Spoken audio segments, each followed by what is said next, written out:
Tom, this is important, so I'll make sure I get this part right.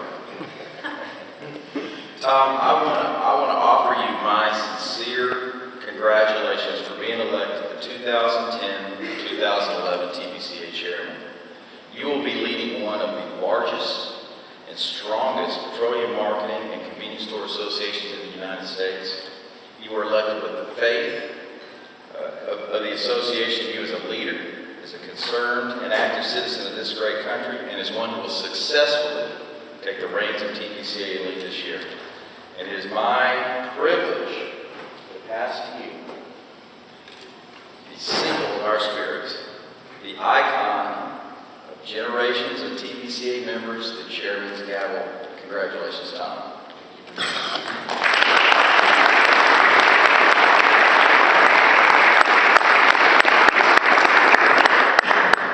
You've been too generous in your remarks, I believe. Terry, please accept this gift as a reminder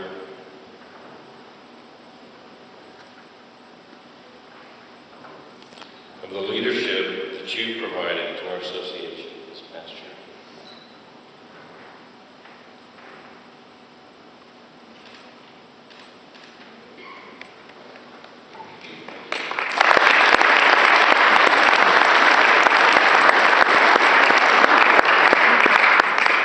Good morning.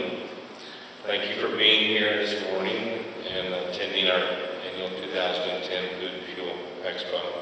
I hope you have had a very good time. If you haven't hit the trade show yet, you need to. It's a great place to be. I'd like to first introduce my family, my wife, Leah.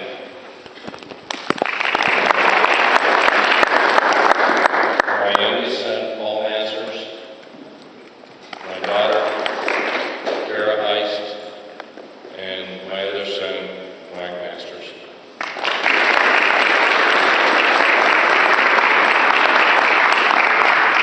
Terry Maxey, our outgoing chairman of the board, deserves quite a bit of recognition for his dedicated service during this past year.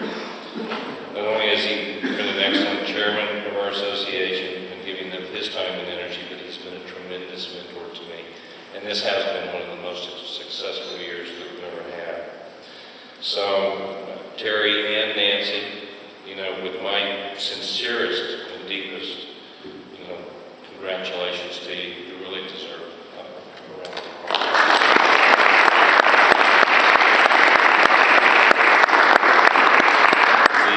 The staff has been acknowledged. There's really never anything more enough that you can say for them. In particular, I'd like to bring to your attention, Annette is the events coordinator. She's back there in the back, and she's still running it. And she's the one that, it's a team effort, but she's the one that really keeps this thing going.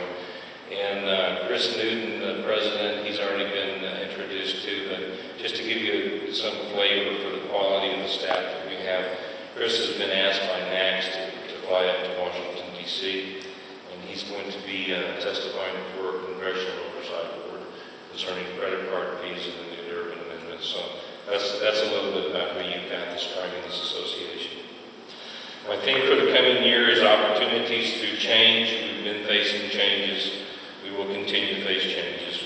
Remaining strong requires us to understand where to maintain our foundation and our traditions, and where to change in order to successfully grow and to meet the challenges of an exciting future.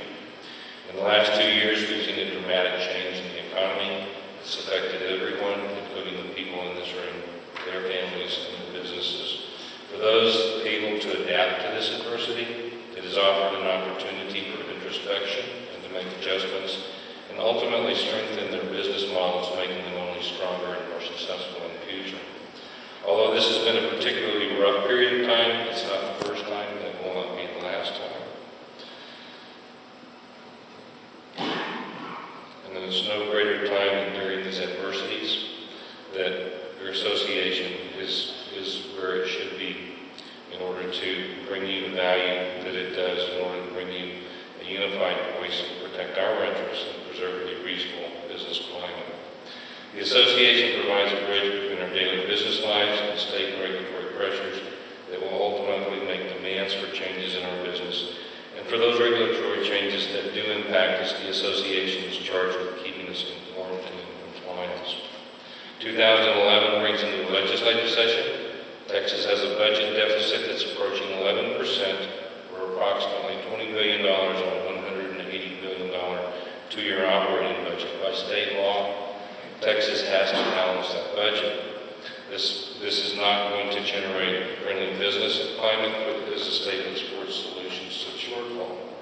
2011 also requires redistricting, and we should expect to see a turnover of incumbents. The governor stays strong on his position of no more taxes, so the state's going to have to look elsewhere. That leaves budget cuts, possibility of new fees, and interest in existing set-aside funds, and our collection costs. As one representative recently said during a meeting, everything is on the table.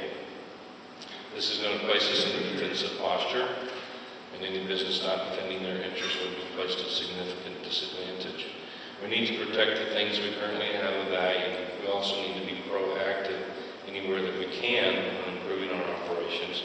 And in particular, I'm talking about debit and credit card legislation. Most of this is played out on a national referendum, but if there's room for improvement at the state level, we need to find those opportunities.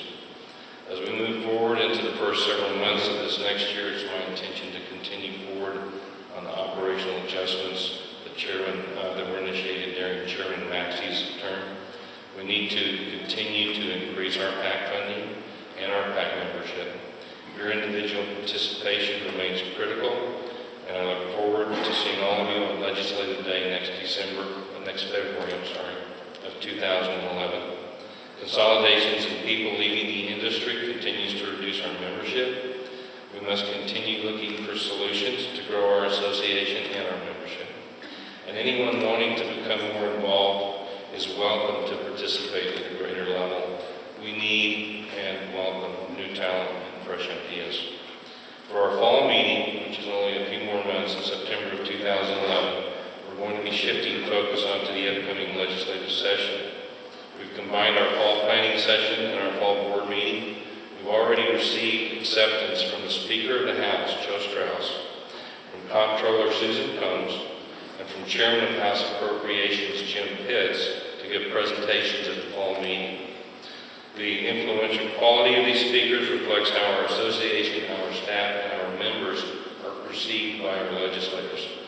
Many of you have already responded to questionnaires that we've already sent out. The fall planning session allows us to revisit and bring current our legislative goals, to get insight from some very influential speakers, and also to share ideas with our peers.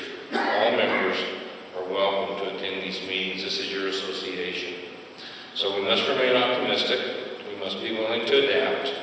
And we should look forward to a very exciting year. More than ever, the TPCA needs you, and you need the TPCA. So in closing, I thank you all for being active members of the TPCA, and I thank you for allowing me to serve as your chairman of the board in this coming year. And I pledge to give you with this.